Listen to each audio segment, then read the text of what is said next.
I feel like most people in my age group are familiar with the character of Albert Wesker, though we may have missed some of the smaller plot points.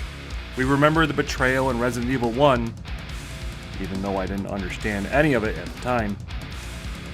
And those who stuck around the franchise will remember the fight in Resident Evil 5. Hell, you may even remember being able to play as him in the Wii games. There's a lot more going on at the time, things casual players may have missed or overlooked about the villain that really set the franchise apart for so many years. There's a lot we don't know about the child which would change the world later on. The few things we do know aren't exactly the happiest of things. We know the child was smart. So smart, in fact, that he was removed from his home and taken by people working for Oswald E. Spencer. If you watched my video on Mother Miranda, here is yet another place where Spencer makes an impact. He was placed in a home, renamed with the Wesker moniker after the lead researcher, and used for a stage in eugenics research. Eugenics, a phrase we have heard over the years, but I don't know how many know what it actually is. By definition, it's looking for a way to arrange the human population in order to get the traits that they want or are desirable. As time has gone on, the way people were doing this became more racially and doctrine-based. In the United States, we have an interesting view of eugenics. We believe it's something our country hasn't participated in, but that is actually far from the truth.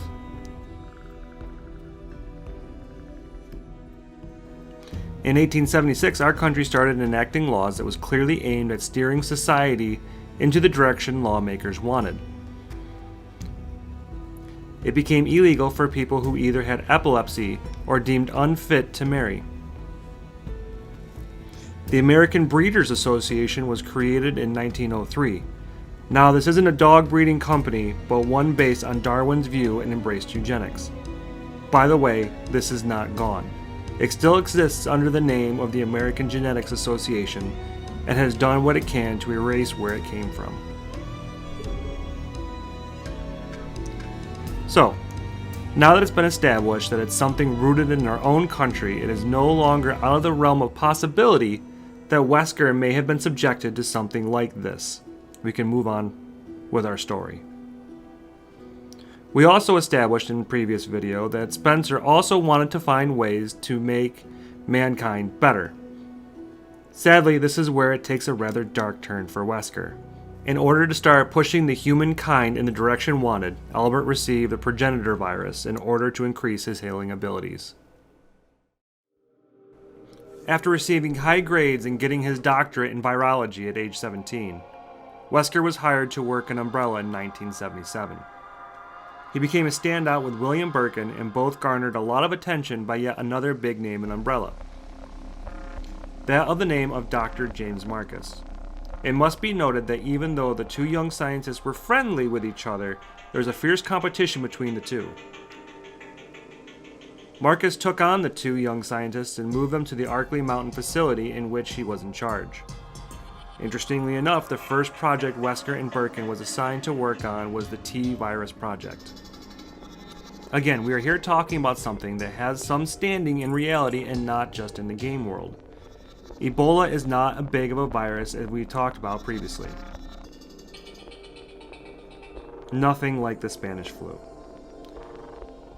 Between 2014 and 2016, over 28,000 cases have been reported with over 11,000 deaths, mostly found in third world countries and only a handful outside of them. After the attacks on 9/11, there has been an increased fear about bioweaponry, and according to some of the reports I've been reading, one of the diseases they are worried will be used to create a weapon is Ebola. So yet another science-based thing checks out here in Resident Evil. It's almost like they thought this out more than they're given credit for.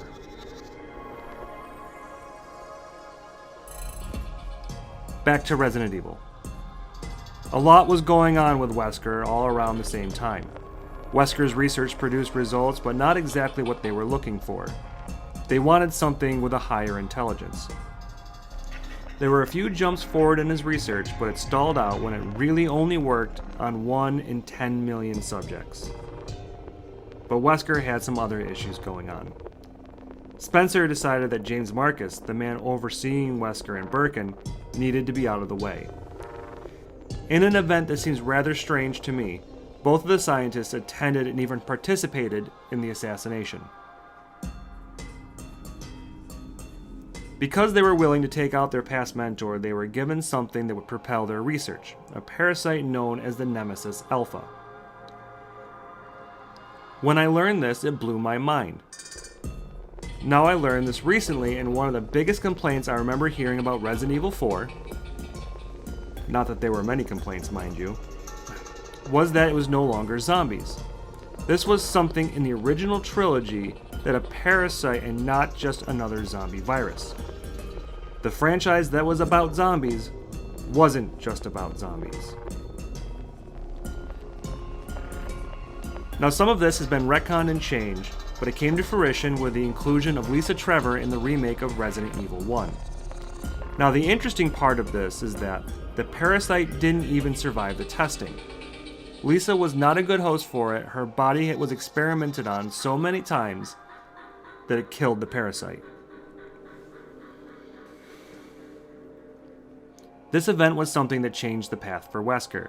When it killed the Nemesis, they discovered that Lisa was the host of the Golgantha virus. So we have the Ebola virus, which Wesker was working on, the Tyrant Project, which was involved in the T virus, a parasite, and now a whole new virus introduced. And we aren't even in the first game yet. Just like how I feel explaining this, Wesker decided he wasn't a fan either, and he left the research team. In the 1990s, Wesker worked in bioweapons research for the US Army, among other escapades, including having a child, but we can get into that later. After his time in the Army, Wesker managed to find himself in familiar surroundings. He was back in Umbrella and working for STARS in Raccoon City. The Special Tactics and Rescue Service was a privatized part of the RPD. After the events of the game, we also learned that basically this was a team, unbeknownst to them, was under control of Umbrella.